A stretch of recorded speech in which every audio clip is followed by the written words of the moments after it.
In news out of the USVI criminal courts, we learned that a psychological evaluation has been ordered for a man brought up on assault charges, while two others have been arrested on domestic violence charges and destruction of property for two separate incidents.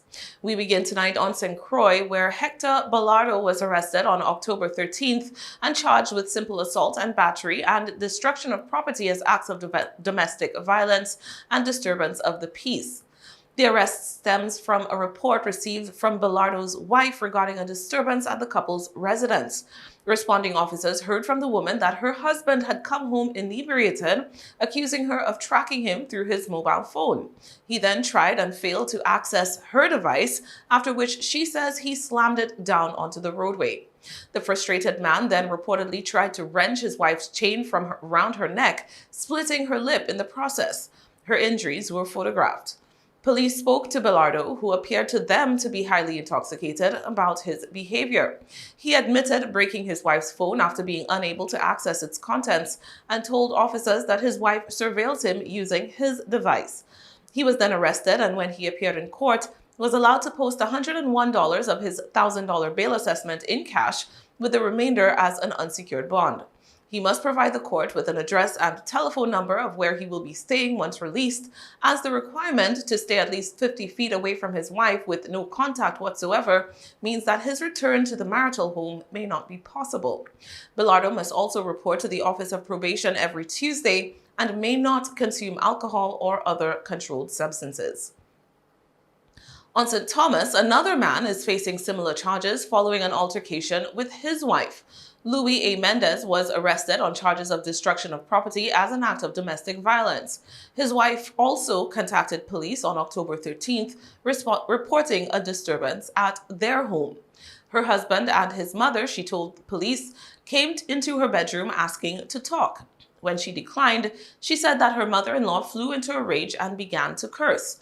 Her husband intervened and his mother went outside. The woman said her spouse then broke her mobile phone, tossed it into their fish tank, and confiscated her car keys and passport. The woman told police she went to a neighbor to seek help and witnessed her husband breaking the windshield of his own vehicle before he called the police to report that she had done the damage. The neighbor in question told police that she was awakened by the woman's shout for help.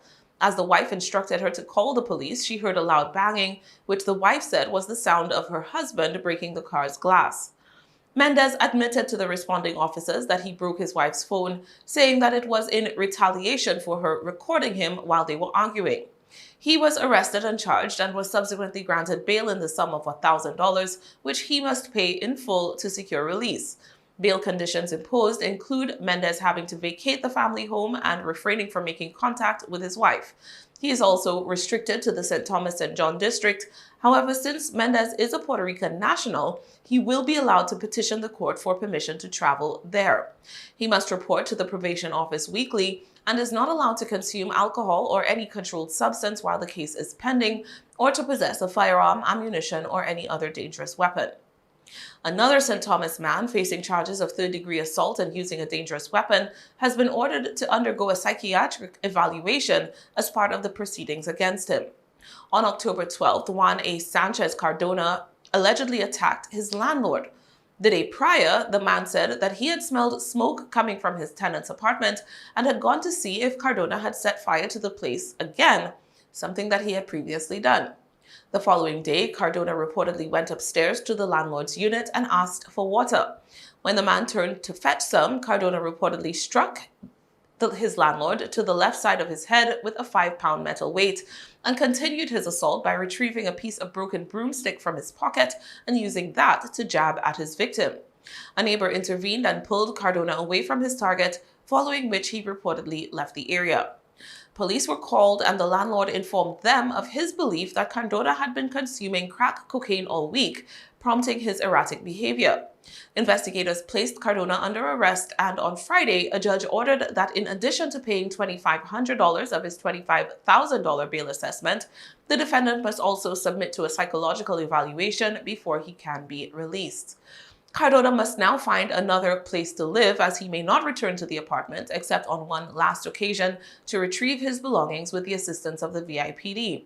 He must also stay at least 50 feet away from his former landlord and is barred from leaving the district without the court's written permission.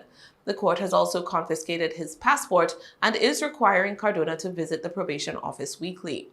While the case is pending, Cardona is under court order not to consume alcohol or any other controlled substance, nor must he be found in possession of a firearm, ammunition, or any dangerous weapon.